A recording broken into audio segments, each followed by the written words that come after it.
Good morning, Belvidere First. Good morning, people who are not Belvidere First, but our friends or family or whoever you are as you are checking in this morning. Good Thursday morning. It is Food Pantry Day here at Belvidere First, and we are on an early pantry day. And so instead of waiting until 8 o'clock to do a devotional, I'm going to go and do it at 7:15. That way I can have the joy and absolute pleasure of unloading the truck. We are in our anger management series that we've been doing on Wednesday nights. What I'm trying to do this morning is kind of do a recap for those who missed and for those who don't actually get in to be a part of our Wednesday night. This is kind of a midweek break for you, get you through the week. Good morning, Robin. Good to see you this morning.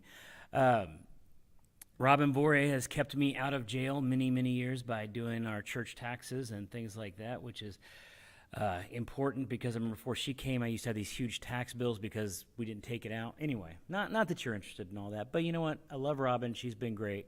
Good to see you here this morning. Hey, Mom. Good to see you here this morning, Mom. This is a funny thing. So we're going to talk about anger management today, and particularly this lesson is going to be on the context of anger management as it was expressed growing up and, between the parent-child dynamic and things like that. So I'm just going to say in advance, Mom, I will keep it. You know what? Someone said this last night, and it's very true, that understand that a lot of times when we talk about our childhood, my parents aren't the same people they were when I was growing up, in the same way that I'm not the same person now that I was when my own kids were growing up. Parenting takes a long time, and I've been now through 24 years of being a parent, and I can tell you I was not ready for that assignment when it was dropped on me, and it was funny. I asked my son the other day. I was like, "Do you think I'm a good dad?" And he's like, "Depends on the time frame." And I'm like, "What?" And he's like, "Well, I think you've been, and he gave me the time frames. And basically, the more I got into ministry, the better a dad I became, which is, I guess, a good thing to say. But I was still like, "All right, little mister." Anywho, we are on anger management. We set a record last night for the least amount of pages we got through the book. One of the hard things about translating what we do on a Wednesday night into the Bible study format where it's like this, neither are mine, people change. Amen, Robin.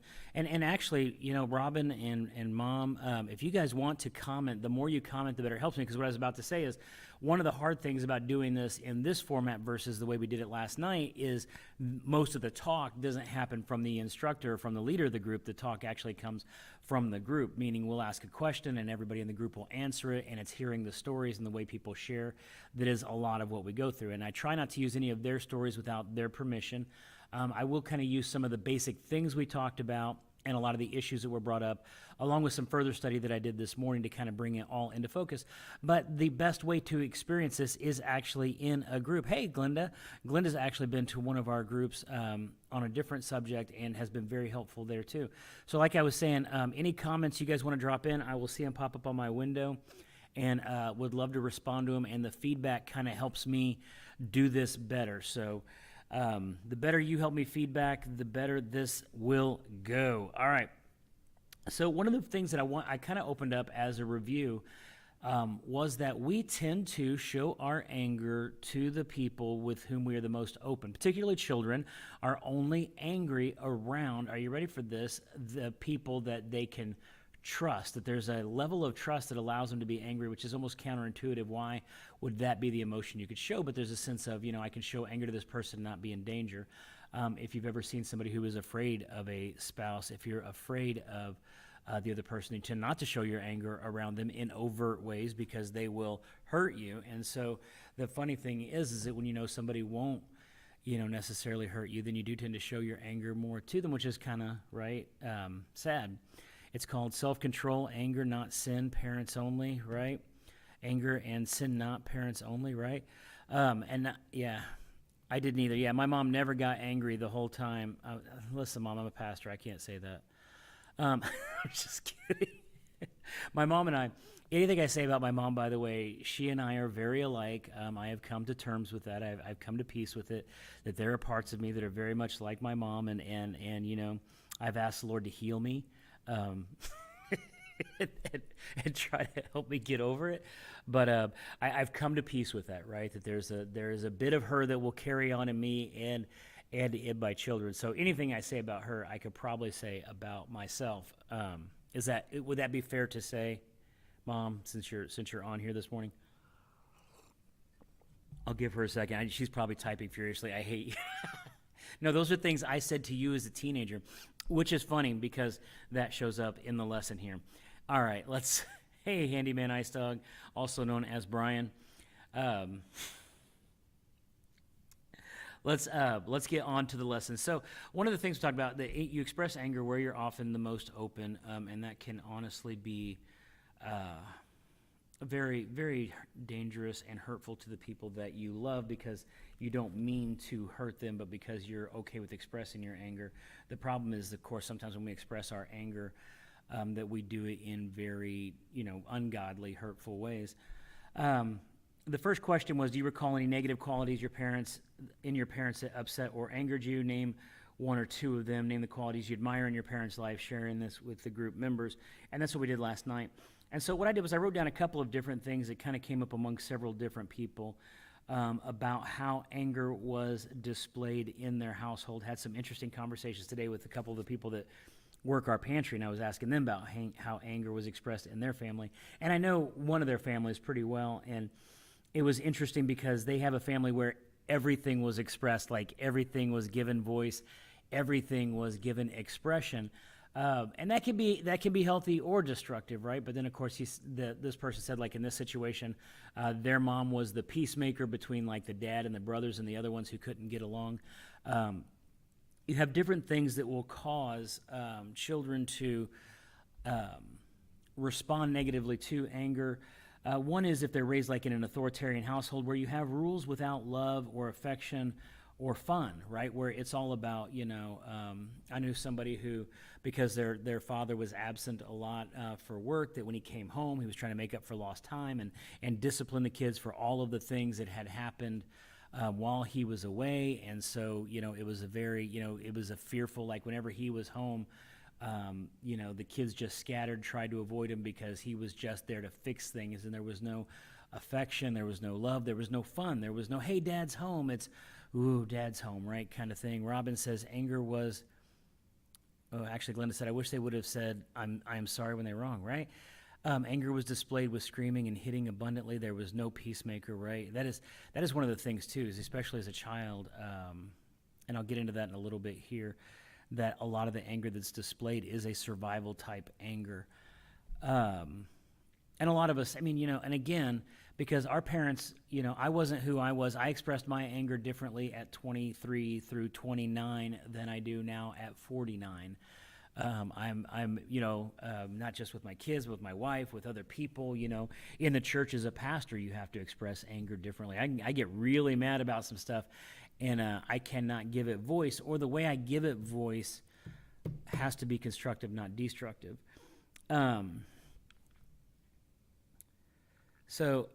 So yeah, I wish that, anger was displayed. Robin, my parents were young and really not ready. My sister and I refer to ourselves as the practice kids. Amen. Yeah, you're right, because that's where you are. And the thing about it too is I understand a lot more of it, obviously now than I did when I was a kid, and how I expressed even back to my parents, because kids can also sin in their anger. Here's the thing, it's not just parents who can sin in their anger, but kids can also, when they reach that age of accountability where they're accountable for their actions, they can express it in ways that are also destructive and also bring chaos and things into the house that shouldn't be there, right? Critical spirit, if you have a parent who's always tearing down, right? They're always finding stuff wrong. They're always, man, we had one person that said, how often mom called them stupid, right? And just the way, and I've seen it working with families and such in church. I have been in a position where I get to do a lot of counseling with families, with marriages and things like that, even working with DCFS with some things. And you see some of the things that, if their words come true, man, I hope your words don't come true. I hope what you're saying to your child never comes to pass. And I get it. I get where the parent's coming from when that, here's the thing, I'm mature enough standing in the sidelines that I can see when a parent is really reaching out for acceptance and love from a child who does not know how to give it, and neither of them know how to communicate it. And so instead, and one of the things I believe I talked about in our last lesson, you get the laser and the turtle. And the laser is the one who is looking for a reaction, but the turtle is so anxious about the anger and the display of emotion. They go into the shell and they build that shell harder, and the laser, tries to focus and get bigger and starts using words like always and you never and you this and you that, and going after everything in this turtle, right? Like everything to try to get this turtle to react. And the turtle is trying to just build that shell so that these words do not get through. They are trying to build enough of a shield so that these words don't hurt. And they just escalate and escalate and escalate until finally somehow either there's a blow up or a give up or something. And how that can happen both with parents and their children. That can happen between two parents. It can happen between a husband and a wife. There's all kinds of ways in which the expressive person is trying to express in order to get a reaction, because really that reaction they're looking for is, I want you to love me, and I want you to show you love me by standing up to me and by saying a thing. But the other person is like, I'm just going to withdraw further and further. But here's the thing. That person who does the withdrawing has their own expression of anger. It's just not that expressive laser type of anger. It's an anger that will express itself over time through resentment and bitterness and passive aggressiveness and sarcasm and things like that, where it builds up in it because those words don't go away. All right. Neglect can cause anger, right? Rejection, not giving children boundaries can cause anger, because if you don't explain to your children that this is how far you're allowed to go with things. I was talking to somebody about free-range kids, and our idea nowadays that we just kind of, let kids find their own path, and you don't have to do anything for them. I'll say this because my mom is here, and now my dad's here too, is that my mom made me take piano lessons, and I did not like that. And I had to take years and years of piano lessons, and I was not into it. I tried to get good enough at it to beat my sister at being a piano player. I don't know how you win at that, but I was, when I got to the same place in the lessons that she was, and I caught up with her. But there was something about taking those lessons that later on, when I wanted to learn how to play guitar, I could easily learn how to play guitar because I had a very strong musical foundation. I had a rhythm foundation. I had, the idea where my hands were supposed to be, and a lot of that was built into me. And so it was a good thing. So with your kids too, I do believe as parents, you are supposed to push them, right? And sometimes you are going to make them do stuff they don't want to do when it comes to activities and things like that. No, you don't put all your hopes and dreams on them and make them live the life that you wanted to live, but you do make them get involved in things. You do push them to get involved in things. And if they don't like it, at least now they know they don't like it, right? As opposed to just never liking it, right? Robin says it's hard to overcome patterns we learned in childhood. We seem to do the opposite of parents in hope of being different. But what happens is you are the turtle holding on to the hurt and no forgiveness. You're right. Because they were the loud, expressive one. They were the one always yelling. So you're like, well, I'm never going to do that. But it doesn't mean you resolve the issues. It doesn't mean you actually work through the things and get into a better place. Sometimes it just means you get really good at pushing it way down. Brenda says one thing kids most of the time never see is that they have faults. Yeah, amen. Right, basketball. Right, right. Playing basketball. All kinds of things where parents push you into things, and you find out later. Even if you find out you don't like it. I do this with my own kids. Even if you want to tell me you don't like a thing, you have to try the thing before you tell me you don't like it. You got to put an honest effort into it. And if we come back and you don't like it, then we'll come back and reevaluate. But you got to at least try the thing. Right. All right. So it says, we humans often see anger in an exaggerated way. Now, here's an interesting thing that I will say. If you are what you would consider to be a romantic person, right? Like in my wife and I's relationship, she is more logical, I am more romantic. I'm the poet, and she's the rational person, right? She's the organizer, and she has, the discipline and those sorts of things, and I'm the romantic, and I'm the flighty, and I'm the, love is a mini splendored thing. I used to memorize poems to quote to her when we were dating. I'd quote Tennyson and John Donne and all these different poets at her, and she would make me sign them so that if I ever left her and dated another girl, that she would show that girl that I had already said those things to her. So you can kind of see how we interacted as a dating couple, right?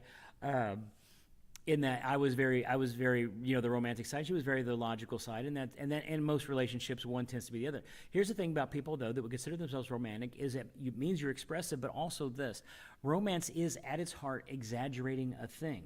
So, for instance, the romantic looks at the flower and they look at all of the things of the flower, and this is an expression of beauty on the earth, and God has given us goodness, and they build all this meaning into it and exaggerate the meaning of what is at its heart just a little flower. Well, that's the good side of that. The bad side of that is when it comes to things like anger and injustice, a person who has natural romantic tendencies, yeah, Kristen has a look that keeps one in check, amen, is they're going to exaggerate everything. And so when the sort of injustices that trigger anger, the sort of things that would trigger your anger occur, that kind of person is going to take that to a different level. It's not just that you did the thing now, it's that you always do the thing, and you will always do the thing, and this is always how it's going to be, and all the world is the thing that makes me upset right now. Romantic people tend to take that view. There's the good and the bad. The good, that we take the good and we magnify it, but sometimes we also take minor injustices and just let it. I have a thing I say to my wife, I'm like, hey, this thing is eating me. Tell me if it should be eating me. Tell me if I'm taking something I shouldn't take, or if it's something I should actually address. Because, again, in Scripture, God gets angry and Christ gets angry. One of my favorite stories last week we talked about was where Christ goes into the temple and there's the man whose hand is withered, and the Pharisees are looking at him to see if he will heal on the Sabbath day, right? Because their rules say you can't do any work on the Sabbath day, and healing that man would be work. So if Jesus is really who he says he is, then he won't heal this guy on the Sabbath day. And Jesus is mad. He's angry that... He's like, because he said at one point, which of you, if your donkey falls in a ditch on the Sabbath day, you don't get him out, and yet this person needs healing, and you would deny them healing because of your rules, right? There's a hypocrisy in the rule itself, but also the fact that they would put that rule over the relationship and over the healing that this man needs. And so it says Jesus is angry, and he says, hey, give me your hand. And the guy gives him his hand, and Jesus heals him. Jesus gets so angry that he heals a person. Imagine if when we got angry, it led us to healing. That's actually what good anger is supposed to do. It's not just this, I'm going to go punish, or I'm going to go correct, or I'm going to go discipline, but there's actually, I'm going to make the situation right because there's an injustice that needs to be corrected.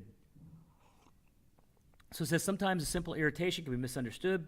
Full-blown anger causes a subsequent guilt or fear of this normal human emotion. Anger is a common human everyday emotion reaction that people feel in response to a variety of situations. Talked about this last week. Anger is neither good nor bad. Anger was in the Garden of Eden. When God created us, he created us with the ability to be angry, to see something wrong and to fix it, that it's supposed to be a motivating force, that we see this thing and you have a little bit of energy, you have a little bit more drive, you have a little bit more push that says, let's get this thing done. Anger in and of itself is not a bad thing. It begins in infancy. Here we go. Then evidently we don't feel guilty about it. However, as we mature, we develop guilt about our anger due to our parents' angry responses and to us, and seeing them get angry with us. If being reared and rearing our children, we have all become very familiar with anger and what it produces. Here's a great thing that you have to know. Your children know how to push your buttons. They figure that out. Some by the time they're teenagers, some well before that. But your children, who are very much like you, will learn to push your buttons, and then you as a parent are going to feel anger at the ones you love the most. And I always joke about this because I tell my kids, listen, your mom has to love you. It's not fair to be mean to her. She has to love you. She is a mom. She has like this inbuilt thing that says she absolutely cannot not love you. Me, not so much, right? So, you can be mean to me. We'll talk, right? But you can't be mean to mom because she has to love you. I don't, right? And I'm being a little facetious there, but the idea holds. It says this: ask the group members to recall daily episodes or events in their everyday life as children or adults that are an example of how common anger is in our life, the common sort of anger. One of the things that was interesting is the idea of walking on eggshells. There were people in the group that would talk about when they had a very angry person in their life, you have that feeling of walking on eggshells around them, meaning, one wrong move is going to set the person off. They're a time bomb sitting in their chair. They're a time bomb standing in the living room. They're a time wherever they're at, right? It's like, you're like a bomb diffuser, and if you cross the green wire with the blue wire, you are going to get it. living in that kind of environment, man, it will take its toll on an adult or a child, right? Control versus out of control, right? People who, yeah, so let me say this. So one of the couple dynamics of control that I talked about last night in church, I have seen this in several couples, both in and outside the church, both in the context of being a pastor and just in working with different families across the community and things like that, that there is a power dynamic with every couple, meaning this. Every couple has a certain amount of power in the relationship, right? And whenever you have one person in the relationship where the power dynamic is overwhelmingly on their side. So you have a guy or a gal, and a lot of times they use anger to do this, who is absolutely controlling of the other person in the relationship. The power is always on that side. So there's always a lot of anger here. There's always a lot of strength here. There's always, and this person is always kind of, over here, and this person's going to explode at any moment. This person has just become more withdrawn. They've become resentful. They even come to the place where they don't love the person, but they're going through life because they figure this is just how life is. In that context too, what I was telling somebody else, because they were in a situation like this, and I was saying, here's what I want you to know about that situation. Whenever you have one person who in the relationship doesn't feel like they have any power, and this person is angry and always looking, spoiling for a fight, spoiling to go after somebody, right? With their words, with their mouth, with their fists, with whatever, right? A lot of times what the person who doesn't have power will do is they will try to bring up a third person or situation. This can be kids, this can be people outside the relationship, this can be other family members, but what they will do is they will use that to divert that anger towards that person, right? Because then it becomes these two people being angry at a person instead of this person just being angry at me. And so I can tell you that even as a pastor, when I've counseled in those situations, I've had it to where it was easier for the dominated partner, for lack of a better word, to say, well, how about him? He's really the reason this and this and this. And they can use that when they're at home alone, because that takes the pressure off of this person, lasering in on them. So they're trying to deflect it into someone else. But of course, all that really does is kick the can down the road. And then they're constantly finding, new ways in order to express that. What you end up with is a whole lot of broken relationships along the road. Whenever the power dynamic of a couple is completely out of control, bad things happen. There has to be a sense, right? Like, listen, I believe absolutely in the man as the priest of the household, as the head of the house, those sorts of things. But that does not mean I dominate my wife. That does not mean I control my wife. That does not mean I have to keep my wife down. In fact, if I don't give my wife a voice, I am missing out on the best part of marriage, right? And I think I said this before, just in our own, early on in our marriage, Kristen has an amazing gift of discernment. She has the amazing ability, to tell when I'm lying and when I'm not lying. And good morning, Penny. It's good to see you. She has this amazing ability to do that. And it's one of those things that I needed as a person, right? I need that person in my life that I can't just charm my way out of and smile my way out of, that my wife has, the ability, she loves me, but there's also that other side.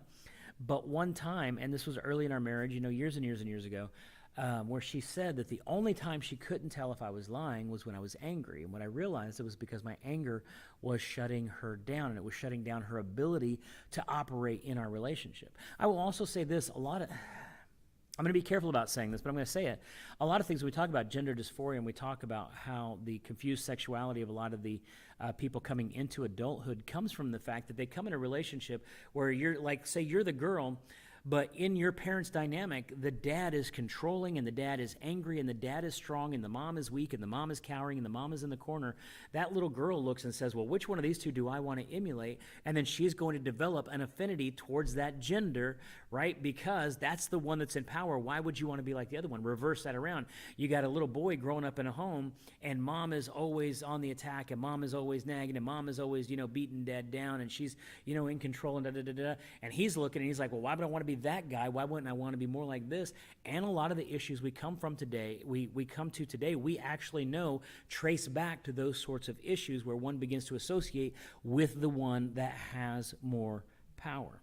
So, and again, a lot of times that power is expressed in anger, it's expressed in control, it's expressed in destructive ways. And one thing I will always say, and I've said this with my own kids, and I've seen it with everyone else's kids, and it always happens at some point when you're raising kids, there is a point at which your children can look you eye to eye.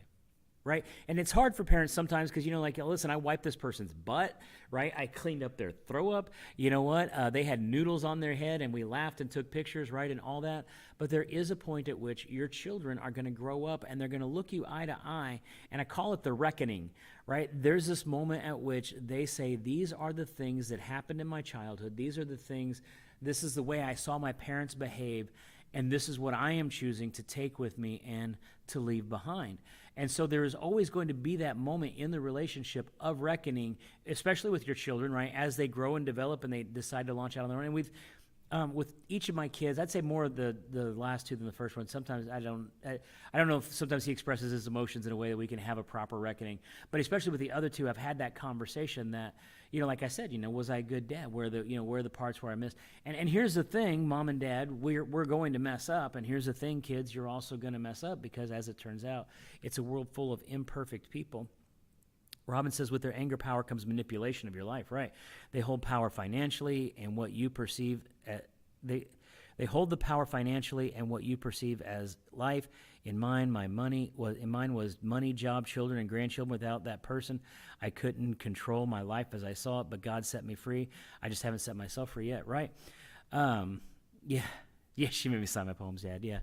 Yeah, Robin, that's a good one, right? Because that person, in order to keep control, right, they will do whatever it takes. And anger is usually just another tool, not even the anger, because here's the cynical thing about it. At some point, they're not really mad about it, but they know that if they don't display that anger, that you'll get out of line in their mind. And so they will use that anger, right? They'll even use that faux anger. They will find reasons to get mad and blow up and to use that because you're right, it can be a manipulation tool where they're just trying to keep you in your place, right?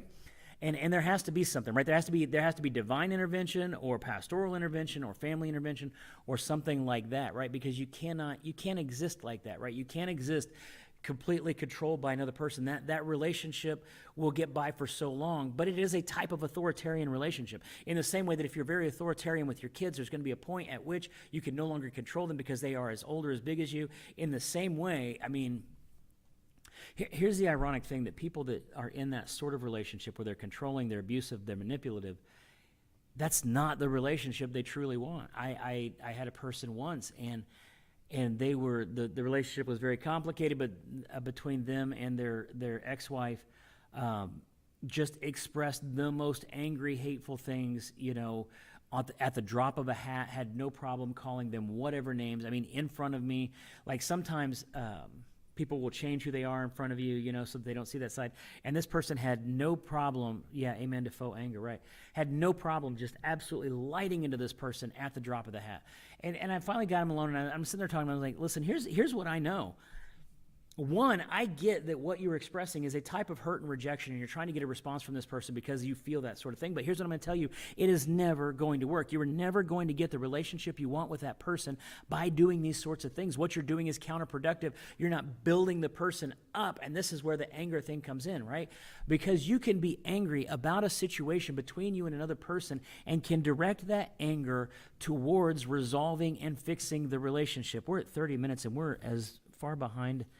See, we're 30 minutes in and just at the bottom of page 1. So I'm going to go ahead and move on from that a little bit so that we can get into defining what anger is. We all know what it is to see a family member is angry. Of course, we should know what it is to, of course, we all should know it is healthy to feel guilty when our expressions of anger are undisciplined, destructive, and abusive. You should feel bad when you do bad, in particular with anger. If you express your anger in a negative way, you should feel bad. Now, here's the thing.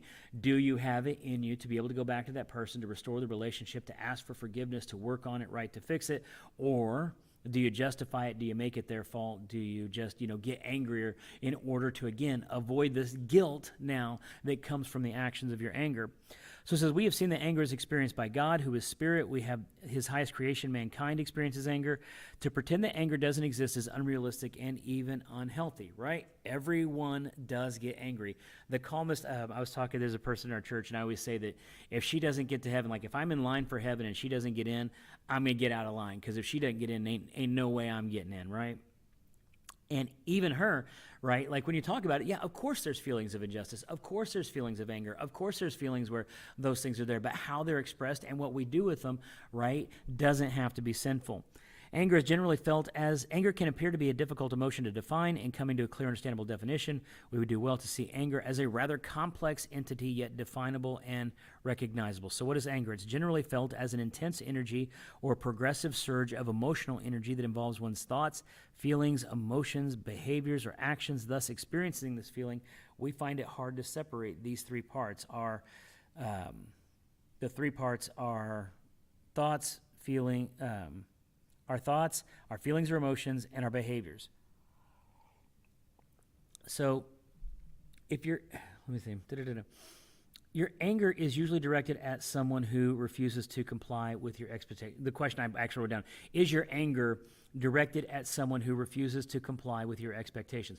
Does the violation of your expectation cause you to be angry? I'm looking for a type of behavior in this person. They are not giving it to me. That makes me angry. So now I am going to, man, you know what? I'm just going to make some confession here, because I remember early on in the marriage thinking, if my wife does X and I don't like X, then I have to do Y in order to offset X, right?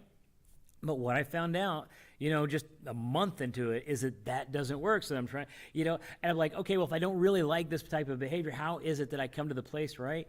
And you know what? Here's the thing. I cannot, nor do I want to, control the behavior of my wife, right? Like you think that coming into the relationship, if they just did this or if they just did that, I would be happy. And here's the thing. No, you won't.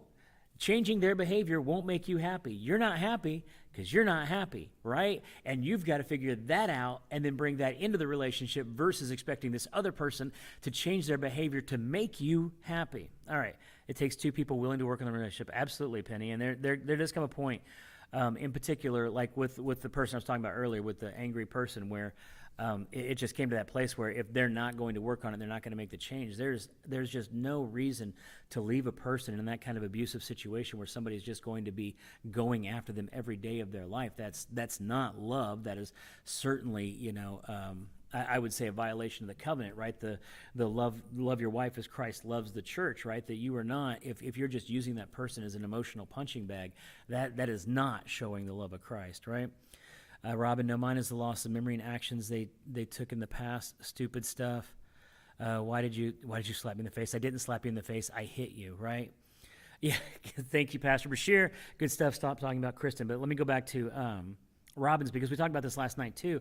In a lot of these situations, in parent-child relationships, in marriage relationships, the other person who is angry will blame the person for making them angry. You made me angry. You know what? Here's the thing. I can make you angry, and that gives you zero justification for using that anger to inflict punishment or violence on me, right?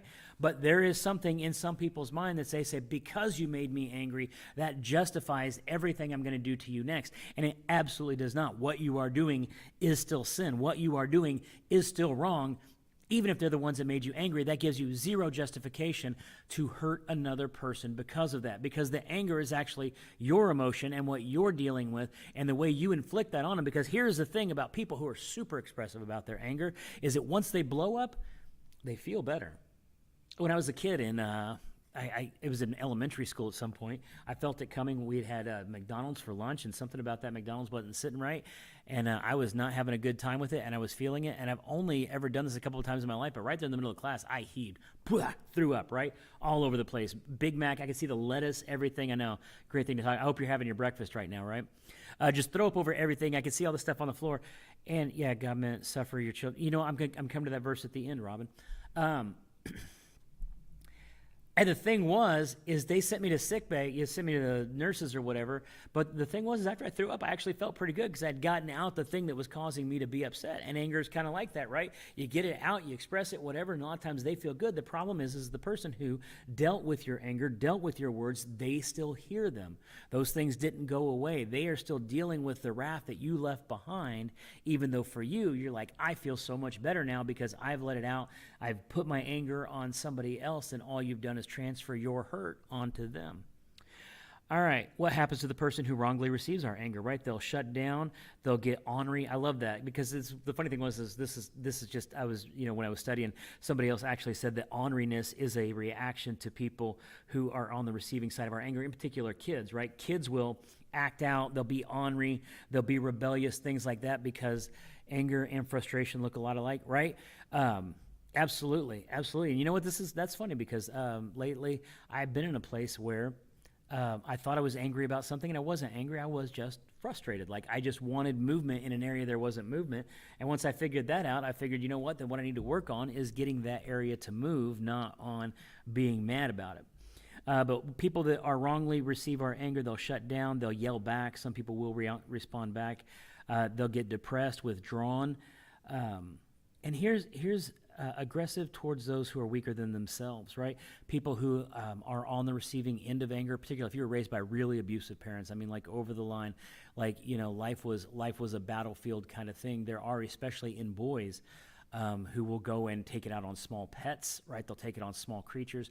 They'll do cruel, malicious things because they can control that, and it's that expression of anger that they couldn't express to the person that was abusing them, to the person that was hurting them, so then they'll take it out on anybody weaker than them and actually use it there, and again, inflict their own sort of injustice in microcosm to the injustice they received. Again, all unhealthy, wrong responses to being angry.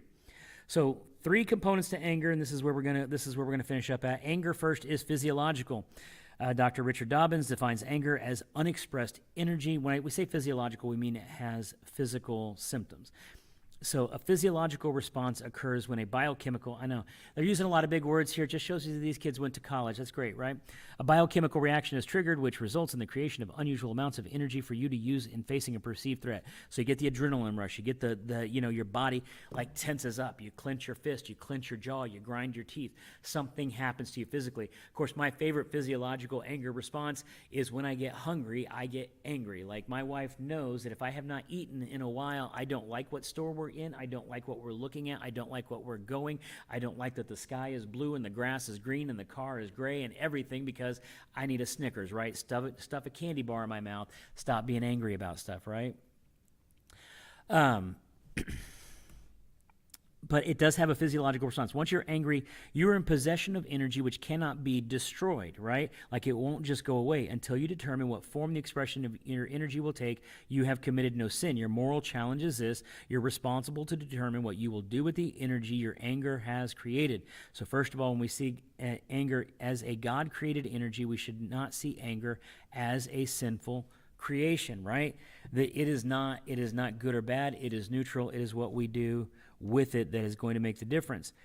So anger is often connected to sinful thoughts and actions. We tend to think of a feeling of anger as sin. Same thing happens with growing up in households where they never talk about sex or anything like that. Then you tend to see it as naughty and bad and this and that, right? And then what happens, especially in marriage, you realize that it's actually holy and good and pleasurable and all of these sorts of things. But because we see it in the context, right, where if we see it in a context growing up where anger is always having this negative consequences, and every time somebody's mad, something bad happens to me, we see the emotion itself as a sinful emotion, right? The thoughts and actions of people can be controlled. The emotional energy is God-given and designed for good. I noted this too. If you watch cartoons, right, as a kid, the more angry they get, the stronger they get, right? And it's like, if I could just get mad enough at something, right? And that's why, by the way, whenever they do movies and they write movies, they always beat up your hero. They take a guy or a gal and they make him like a really good person, and then they have him just get beat down, right? And it makes you feel the injustice and you're angry about it. So seeing them rise up and get stronger and overcome the foe is satisfying, because you see that anger had a good result, and that's what we actually want to happen. So, how do you know you are angry? Hangry is usually low blood. Yeah, I know, Robin.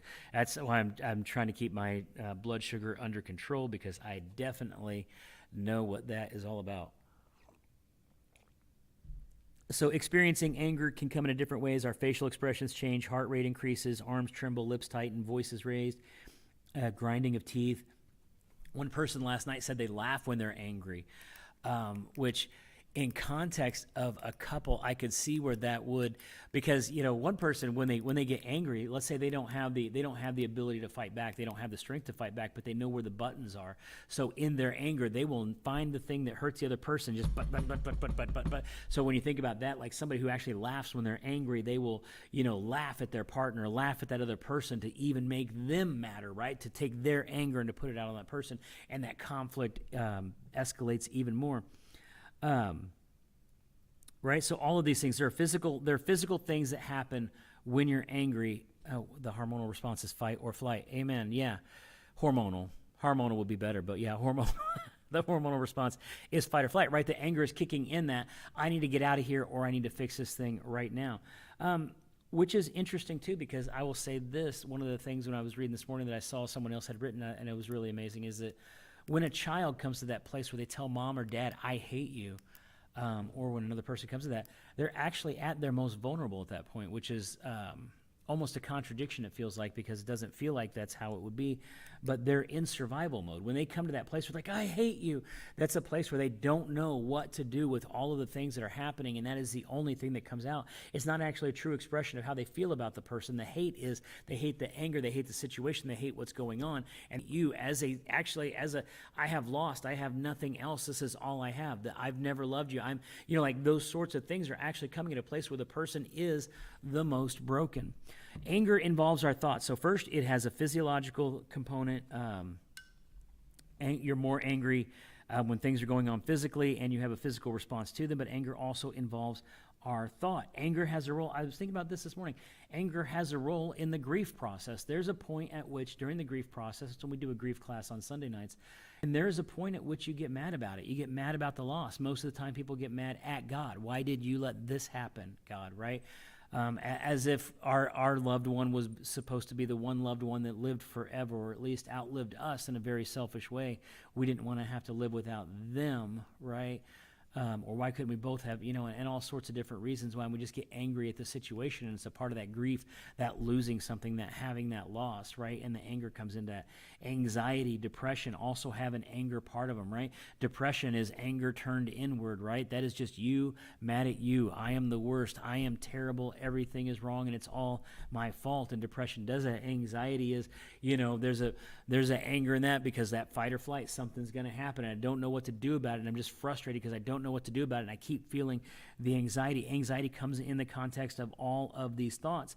It says a surge of energy we feel in our body is processed through mental, cognitive, or thought processes. Whether we act out these strong feelings whenever anger occurred depends on our thoughts about the situations, ourselves, or others as we see as stimulating our anger. Our mental attitude will determine our response to this, right? And this is where we get, do you implode or do you explode? Do you know when you're in a spiritual trap? Meaning, do you know what triggers your anger? And if the enemy knows what triggers your anger, and if sometimes the enemy of your soul isn't putting things in your way that will trigger your anger and trip you up and keep you constantly mad, if scrolling your Facebook makes you angry, change the friends you have on Facebook. Every time you see something that makes you angry, click on the unfollow button. I don't need that in my life. I have enough regular things to be angry about. I don't need to go to Facebook and also find things to be angry about. Yes, it's part of the grieving process.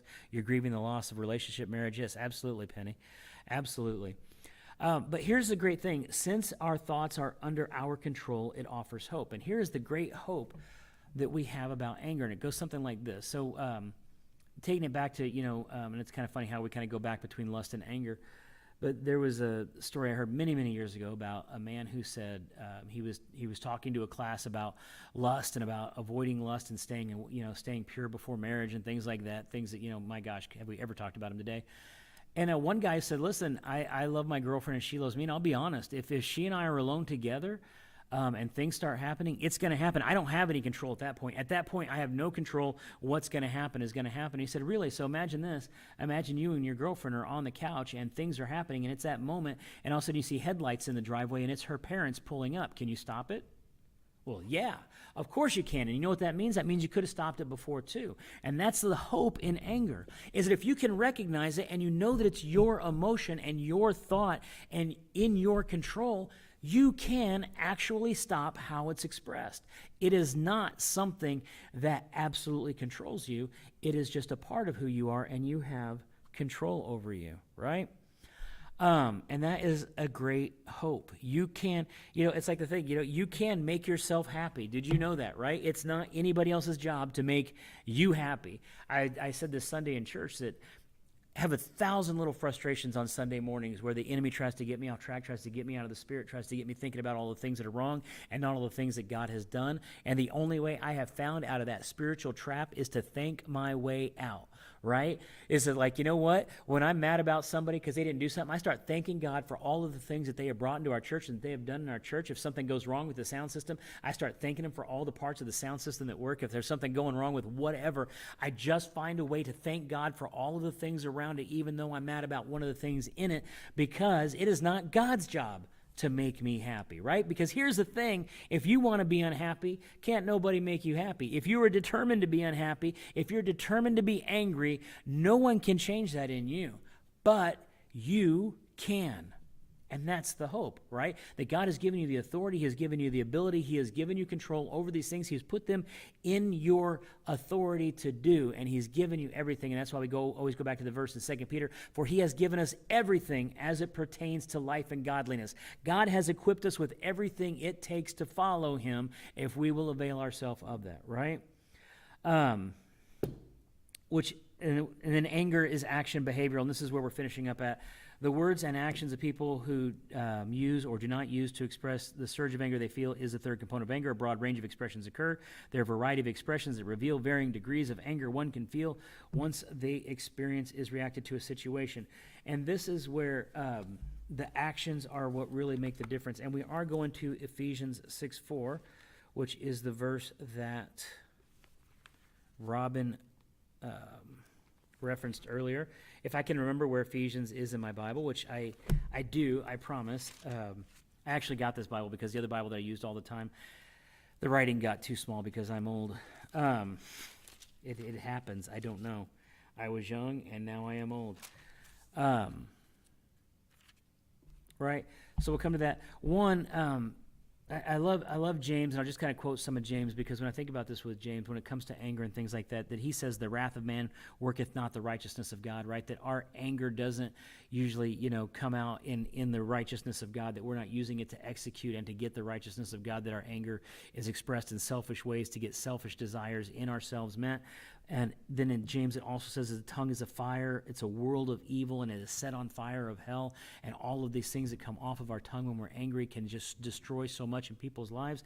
And then finally, in Ephesians 6:4, it says, fathers, don't stir up anger in your children, but bring them up in the training and instruction of the Lord. I think in the ESV, it actually says, in the discipline of the Lord. And so it's saying, don't provoke them to anger, but show what it looks like to be disciplined, to be self-controlled, to have your emotions in check. Talked a little bit about this Sunday, but a lot of the aggression that we see in males in our society comes from the fact that there are not fathers in the home teaching boys how to deal with their angry emotions into society. And we have mass shootings, and we have robberies, and we have rapes, and we have all of these crimes. We have all of these things happening because there aren't men in the home teaching a young man and a young woman that you can have anger and not sin. You can have anger and use it in a positive way to get things done. And instead, we're just leaving them on their own. They're getting all of these examples of bad anger in society, people in power abusing those out of power when in every relationship, right? Instead of having, and that I do believe is, and that's why I believe it here in Ephesians, it says, fathers, don't stir up your children, don't stir up anger in your children, but bring them up in training and instruction of the Lord. Dad, it is your job. And when dad is not there, we are missing something in the family, we are missing something in society, and we as Americans are paying the price for not having fathers in the home. It is to the place now when someone comes into our church, I assume, if they're a teenager, that dad is not there. I assume that it's mom trying to raise them on their own, or stepdad, or somebody who may have stepped in later in life, but that this person went through a significant chunk of their life without having that strong male influence, that dad in the home. And we as a society are absolutely paying the price for that, right? Ephesians 6:4, godly parenting. Put on the full armor of God and put off the fiery darts of Satan, right? Because Satan's going to try, man. He's going to take his shot. Don't blame Satan for being Satan. Blame you for reacting to him in such a way that gives him power over you, because this is what we always tell our boys, right? If someone can make you angry, they can control you. If I can push your buttons and I can make you mad, then I own you. I have control over you, and I can make you dance like a monkey. I can make you do whatever I want because I can make you angry, and if I can do that, I can control you, and that's why you have to say it is not up to someone else to be able to set off off my emotion, my anger, those sorts of things. It is up to me to put on the full armor of God, to have that strength, that discipline, that instruction in the Lord that says, I am going to be who I am no matter who somebody else is. All right. I think that's enough. I'm way over time, as always with this class. It has been hard to keep it all under, and this is just the first part of this class. Next week, we will actually have more scripture and more examples from scriptures on how to handle anger and different ways that this occurs in the Bible, and that's what we will be going over next week. Lord willing, we are going to be consistent with our Thursday morning times. That way, we'll do the group on Wednesday night. We'll do the class on Thursday morning, and that will give everybody time to join in. I'm also going to say this because my deacons are always on to me about it. If you want to support the church, if you go to tithe.ly, tithe.ly, and look up Belvidere First Assembly of God, you can support the ministry of the church here. Won't raise my salary one way or the other, but it'll give you a chance to give to the Lord and give our church a chance to keep doing all of the things we do, from our food pantry to our messages on Sunday to all of these sorts of things. So, do it for the Lord. I don't watch giving. I don't see giving. I let other people handle that. They just tell me when I need to talk about it more and let people know that there are ways to give. Tithe.ly. Look up Belvidere First Assembly of God in Belvidere, Illinois. Yes, there is one in Idaho. Had no idea, but we're the Illinois one. So with all of that, man, God bless you. Learn to control your anger. I hope that people are kind to you today, and I hope that even when they're not, you outlove their anger, you outlove their hate, you outlove their meanness, because you are a child of God called to bring restoration and reconciliation of all things. And when you're mad at what's going on in the world in such a way that God can use that energy that you have to do something great for his kingdom. Amen? All right. Love you guys. Be real. The Lord loves a cheerful giver. Amen. If you're grumpy, keep your dollar. He don't need it.